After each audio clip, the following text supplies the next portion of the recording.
Hello friends, welcome to kids coaching classes. तो friends, इस वाली वीडियो में हम न्यूटन का सेकंड लॉ और थर्ड लॉ स्टडी करेंगे। तो न्यूटन का सेकंड लॉ क्या कहता है उसको आज हम समझ लेते हैं। क्या कह रहा है न्यूटन का second law? When two bodies, a heavy one and a light one, are acted upon by the some force for the same time. क्या हुआ कि जब ये न्यूटन ने क्या किया, जब सेकंड लॉ बनाया तो उसने दो ऑब्जेक्ट लिए, दो बॉडी ली, एक हैवी ली, एक लाइट वाली ली, और उस पर क्या किया, सेम फोर्स अप्लाई किया सेम टाइम पर। तो उससे क्या हुआ, जो हैवियर जो लाइट बॉडी थी आपकी, उसने हायर वेलोसिटी अटेन करी। किससे? हैवी वन से। लेकिन जो मोमेंटम था वो दोनों का सेम रहा। तो जब भी आपने देखा होगा कि हम किसी भी लाइट बॉडी पर जब हम फोर्स लगाते हैं तो उसमें स्पीड इंक्रीज हो जाती है और हैवी बॉडी को मूव करने में थोड़ी डिफिकल्टी आती है। लेकिन जब उनका जो मोमेंटम हम निकालते हैं वो दोनों का सेम रहता है। अब मोमेंटम सेम कैसे रहता है? देखिए, लाइट ऑब्जेक्ट में क्या है, मास कम है, वेलोसिटी ज़्यादा है, और हैवी वाले में मास ज़्यादा है, वेलोसिटी कम है। तो दोनों का जब हम मोमेंटम कैलकुलेट करेंगे तो दोनों का मोमेंटम हमें इक्वल ही मिलेगा। तो जो लिंक थी ये फोर्स और मोमेंटम की, ये हमें सेकंड लॉ में मिलती है न्यूटन के। क्या कहता है? The rate of change of momentum of a body is directly proportional to the applied force and take place in the direction of force act. क्या हुआ, जो मोमेंटम में जो चेंज हुआ, rate of change of momentum, momentum क्या होता है, mass into acceleration, mass into velocity.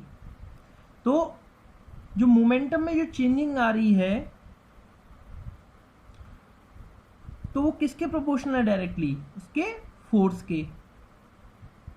और जो फोर्स है वो किस डायरेक्शन में एक्ट करेगा? जिस डायरेक्शन में हम फोर्स को लगाएंगे। तो एक फॉर्मूला बनता है, ये फोर्स है वो डायरेक्टली प्रोपोर्शनल किसके? Change in momentum upon time taken. तो चेंज इन मोमेंटम क्या हुआ? एम यू माइनस एम भी। अब आप पूछेंगे ये एम यू और एम भी क्या है? ये इनिशियल मोमेंटम है हमारा एम यू, और जो एम भी है वो मेरा फाइनल मोमेंटम है। अब जो इनिशियल मोमेंटम क्या रहा जब बॉडी रेस्ट कंडीशन में थी? फाइनल मोमेंटम मेरा क्या रहा जब बॉडी एक प्लेस से दूसरी प्लेस मूव कर गई? तो चेंज इन मोमेंटम में मैंने क्या लिख दिया, एम भी माइनस एम यू, और टाइम का मैंने टी लिख दिया। अब जो आपने देखा होगा कि यहां से मैंने m कॉमन हो गया तो v माइनस यू बचा। तो v minus U upon T मेरा क्या होता है? एक्सेलरेशन होता है। तो जो फोर्स है वो डायरेक्टली प्रोपोर्शनल किसके हुआ? मास और एक्सेलरेशन के। अब ये प्रोपोर्शनलिटी साइन हटाने के लिए मैंने कांस्टेंट लिया k, जिसकी वैल्यू 1 होती है SI यूनिट में। तो k की वैल्यू अगर मैं 1 रखता हूं तो फोर्स किसकी इक्वल हो जाता है? ma के। किसकी इक्वल हुआ फोर्स? ma। तो इससे हमें क्या मिला कि ये फोर्स है वो डायरेक्टली प्रोपोर्शनल किसके हुआ? मास और एक्सेलरेशन की। मास और एक्सेलरेशन की। आगे देखते हैं। तो अब जो फोर्स मेरा निकल के आया F equals to M A, तो मैंने क्या किया, इस ए को इसको ए की फॉर्म में लिखा, मतलब एक्सेलरेशन की फॉर्म में। तो ए इक्वल्स टू मेरा क्या हो गया? F upon M. तो मतलब क्या हुआ, जो एक्सेलरेशन प्रोड्यूस हो रहा है बॉडी के अंदर वो डायरेक्टली प्रोपोर्शनल है किसके, उसके फोर्स के, कि जितना फोर्स लाएंगे उतना एक्सेलरेशन होगा। लेकिन इन्वर्सली प्रोपोर्शनल हो गया किसके, मास के। अगर मास ज़्यादा होगा तो एक्सेलरेशन हमारा कम हो जाएगा, ठीक है ना। तो यहाँ से हमें ये पता चला कि अगर मास बॉडी का अगर डबल है तो एक्सेलरेशन उसका हाफ हो जाएगा, और अगर मास उसका हाफ है तो एक्सेलरेशन उसका डबल हो जाएगा। लेकिन जो फोर्स है वो कैसा रहेगा, सेम। अब इसकी एसआई यूनिट देख लेते हैं। तो एसआई यूनिट क्या होती है फोर्स की, force equal to M A.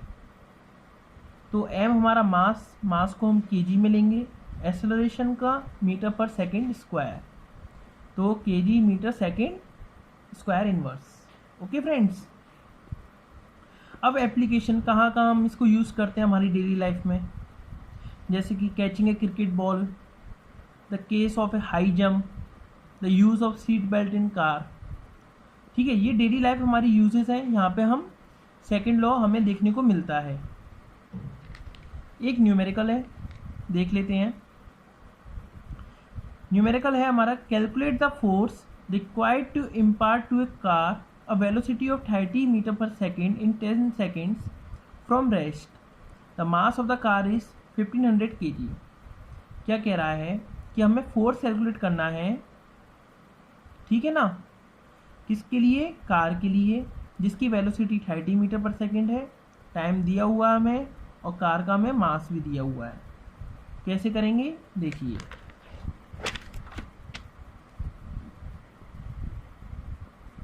तो देखिए इनिशियल वेलोसिटी क्या रही होगी, 0। लेकिन एक चीज़ आप देखिए, फोर्स इक्वल टू क्या होता है, एम ए होता है हमारा एक्सेलरेशन। लेकिन एक्सेलरेशन में हमारा क्या आएगा, v minus U upon T आएगा। तो इसको मैंने क्या लिख दिया, v equal to U plus A T, जो कि फर्स्ट इक्वेशन ऑफ मोशन बोलते हैं जिसे हम। तो यहाँ से मुझे क्या मिलेगा, a। तो a मैंने यहाँ से सॉल्व किया कि v मेरे को दिया हुआ है 30 मीटर पर सेकेंड, टाइम दिया है 10, तो मैंने यहाँ पे सारी वैल्यू पुटअप करी और ये निकल के आ गया मेरा 3 मीटर पर सेकेंड स्क्वायर। अब मैंने क्या किया, इसको फोर्स की फॉर्मूले में रख दिया, ठीक है ना। तो मास मेरे को दिया हुआ था 1500 kg, एक्सेलरेशन 3 निकल के आ गया, और फोर्स की यूनिट क्या होती है, न्यूटन। तो मेरा आंसर किस में आ गया, न्यूटन में, 4500 न्यूटन आंसर निकल के आ गया। तो यहाँ तो हमारा ये सेकेंड लॉ कंप्लीट हुआ। अब देखते हैं हमारा न्यूटन का थर्ड लॉ ऑफ मोशन क्या कहता है। Third law of motion, when one body influence another body by applying force, we say that the first body is interacting with the second body. क्या मतलब हुआ, जब एक बॉडी दूसरी बॉडी पर कोई फोर्स लगा रही है तो हम कहते हैं ना कि दोनों बॉडी आपस में टकरा गई। तो in any interaction between the two bodies there are always two forces. जब भी दो बॉडी आपस में टकराएंगी तो दो फोर्स उनके ऊपर एक्ट करेंगे। तो जो बॉडी जिससे पहले टकराई तो वो कौन सा होगा, एक्शन फोर्स होगा, और जिस बॉडी पर वो टकराई उससे क्या मिलेगा, उसको रिएक्शन। तो जो न्यूटन का थर्ड लॉ है वो इन दोनों फोर्सेस को डिस्क्राइब करता है कि वो दोनों फोर्सेस एक दूसरे ऊपर कैसे अप्लाई होते हैं। क्या कह रहा है, whenever one body exert a force on another body, the second body exert an equal and opposite force on the first body. जब एक बॉडी दूसरी बॉडी पर फोर्स लगाती है तो दूसरी बॉडी भी उतना ही फोर्स पहली बॉडी पर लगाएगी। ये हमारा न्यूटन का थर्ड लॉ कहता है। आगे देखते हैं। तो क्या कह रहा है कि जो फोर्स जो पहली बॉडी ने लगाया दूसरी बॉडी पर, तो उसको हमने क्या नाम दिया, एक्शन। और दूसरी बॉडी ने जब फोर्स पहली बॉडी पर लगाया उसको हमने क्या नाम दिया, रिएक्शन। तो क्या हुआ, to every action there is an equal and opposite reaction. जो भी एक्शन हम कर रहे हैं उसमें हमें इक्वल और अपोजिट रिएक्शन मिलेगा, ठीक है। जैसे कि एग्जाम्पल देखते हैं, हाउ डू वी वॉक, हम चलते कैसे हैं। When we walk on the ground then our foot pushes the ground backward. जब हम ग्राउंड पर चलते हैं तो हमारे जो पैर होते हैं वो ग्राउंड को पीछे की तरफ पुश करते हैं, and in return the ground pushes our foot backward. और इसके बदले में क्या करता है कि जो ग्राउंड है वो हमारे पैरों को पुश करता है फॉरवर्ड डायरेक्शन में, तो जिसके कारण हम मूव कर पाते हैं। अब through action and reaction forces are equal in magnitude but they do not produce equal acceleration in the two bodies in which they act. क्या मतलब हुआ कि जो भी एक्शन और रिएक्शन फोर्सेस हो रहे हैं बॉडी के अंदर, तो वो उनका जो मैग्नीट्यूड होगा वो इक्वल रहेगा, लेकिन जो एक्सेलरेशन है वो इक्वल नहीं होगा। सपोज पहली बॉडी ने किसी स्पीड से फोर्स लगाया, तो ज़रूरी नहीं है कि सामने वाली बॉडी भी उतनी ही स्पीड से एक्सेलरेट करेगी आगे की तरफ, वो थोड़ा भी मूव कर सकती है, लेकिन एक्शन और रिएक्शन टेक प्लेस करेंगे, ठीक है ना। The acceleration produce will be more in the body having less मास। जिस बॉडी के अंदर मास कम होगा उसमें एक्सेलरेशन सबसे ज़्यादा होगा, और जिस बॉडी के अंदर मास ज़्यादा होगा उसमें एक्सेलरेशन हमारा कम होगा। आगे देखते हैं। तो फ्रेंड्स, वहाँ तक तो हमारा वो हो गया कि न्यूटन का थर्ड लॉ क्या कहता था कि every action there is an equal and opposite reaction. अब नेक्स्ट टॉपिक है मेरा, जो कि लास्ट टॉपिक है इसका, ये है कंजर्वेशन ऑफ मोमेंटम। मतलब मोमेंटम जो भी हुआ वो कंजर्व रहता है हमेशा, उसको आज हम प्रूव करेंगे। वो कैसे होगा देखिए। Suppose a speeding truck hits a stationary car. अगर कोई स्पीड वाला ट्रक, मतलब स्पीड में कोई ट्रक आ रहा है और वो एक स्टेशनरी कार है, उसको जाके हिट कर दे, तो क्या होगा, कार स्टार्ट टू मूव। जो कार है वो थोड़ा आगे की तरफ मूव करेगी। Now in this collision the velocity of truck decrease but the velocity of car increase. जैसे ही ट्रक ने हिट किया उसकी वेलोसिटी हो गई डिक्रीज, और जब कार को हिट लगी तो कार की वेलोसिटी इंक्रीज हो गई।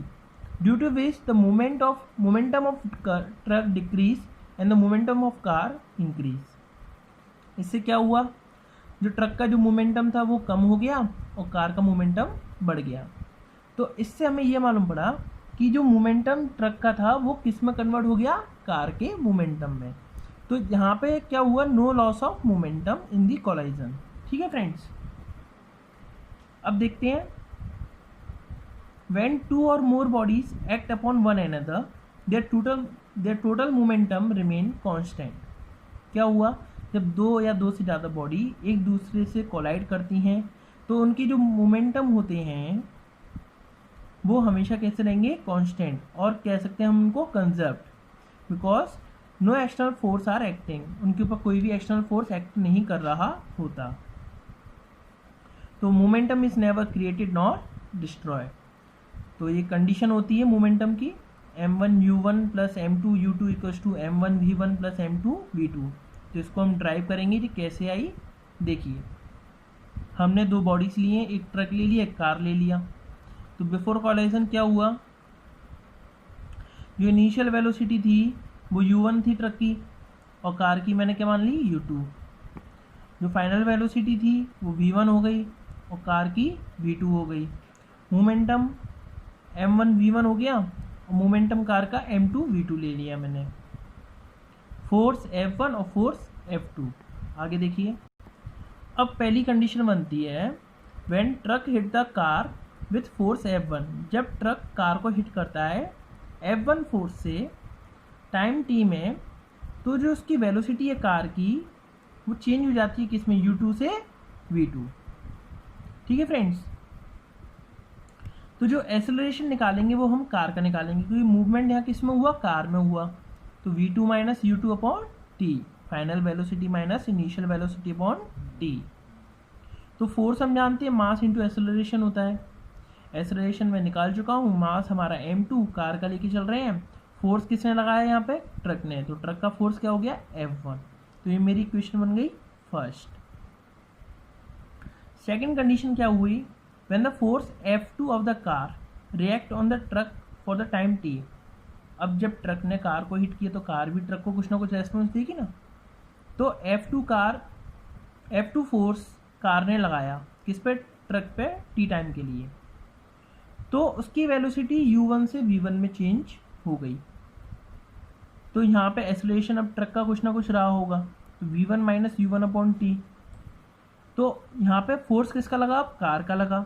मास हमने किसका लिएंगे, अब ट्रक का, और यहाँ पे एक्सेलरेशन भी हमारा ट्रक का आएगा। तो ये इक्वेशन मेरी 2 हो गई। अब थर्ड लॉ के अकॉर्डिंग जो कंजर्वेशन था वो हमारा, जैसे कि थर्ड लॉ क्या कहता था कि every reaction there is an equal and opposite reaction, तो F1 equals to minus F2। तो F1 की वैल्यू मैंने यहाँ पुट की और F2 की वैल्यू मैंने यहाँ पर पुट कर दी माइनस साइन के साथ। तो जब मैं इनको सॉल्व करूँगा तो T से T कैंसिल हो गया और M2 का अंदर से मैंने मल्टीप्लाई कर दिया दोनों जगह। तो इसको जब मैं पूरा सिंप्लीफाई करूँगा तो मेरे को यही चीज़ मिल जाएगी जो हमारा कंजर्वेशन ऑफ मोमेंटम कहलाता है। तो total momentum before collision equals to total momentum after collision. तो यहाँ पे हमारा ये कंजर्वेशन ऑफ मोमेंटम का डेरिवेशन हो गया। इसके ऊपर एक न्यूमेरिकल देख लेते हैं। न्यूमेरिकल है, a bullet of mass 10 kg is fired from a gun of mass 6 kg with a velocity of 300 metre पर second. Calculate recall velocity of the gun. क्या कह रहा है, एक बुलेट है जिसका मास 10 kg है और एक गन से फायर हुई है वो जिसका मास 6 kg है, और जो बुलेट की वेलोसिटी है वो कितनी है, 300 मीटर पर सेकेंड। तो रिकॉल वेलोसिटी जो गन की होगी वो कैलकुलेट करनी है हमें। तो देखिए यहाँ पे मास हमें 10 ग्राम दिया है ये बुलेट का, जबकि मास हमारा केजी में रहता है। तो पहले मैंने क्या किया, जो बुलेट का मास है वो उसको मैंने कन्वर्ट कर लिया केजी में, तो 0.01 केजी मेरा निकल के आ गया। वेलोसिटी बुलेट की दी हुई है, अब मास ऑफ गन दिया हुआ है और रिकॉल वेलोसिटी हमें यहाँ निकालनी है गन की।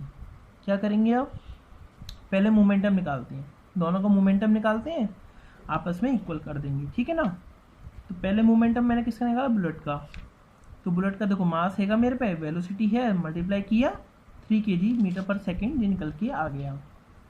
अब ऐसे ही मैंने गन का निकाला, तो गन का मास है, रिकॉल वेलोसिटी हमें गन की निकालनी है, तो जो हमें पता नहीं है तो मैंने v मान ली है, मास हमें दिया हुआ है। अब यहाँ पे लॉ ऑफ कंजर्वेशन हम लगा देंगे, जिसके अकॉर्डिंग जो बुलेट का मोमेंटम है और जो गन का मोमेंटम है दोनों इक्वल हो जाएंगे। यहाँ से हमें वेलोसिटी उसकी मिल जाएगी, रिकॉल वेलोसिटी ऑफ गन हमें यहाँ से मिल जाएगी, कितनी आ गई, 0.5 मीटर पर सेकेंड निकल के आ गई है। तो फ्रेंड्स यहाँ पे आज हमारा ये सेकंड चैप्टर कंप्लीट हो गया है फिजिक्स का, जिसका नाम है forces and law of motion. Next chapter के लिए आप प्लीज़ मेरी वीडियो से कनेक्टेड रहें और मेरे चैनल को लाइक और सब्सक्राइब जरूर करें। Thank you.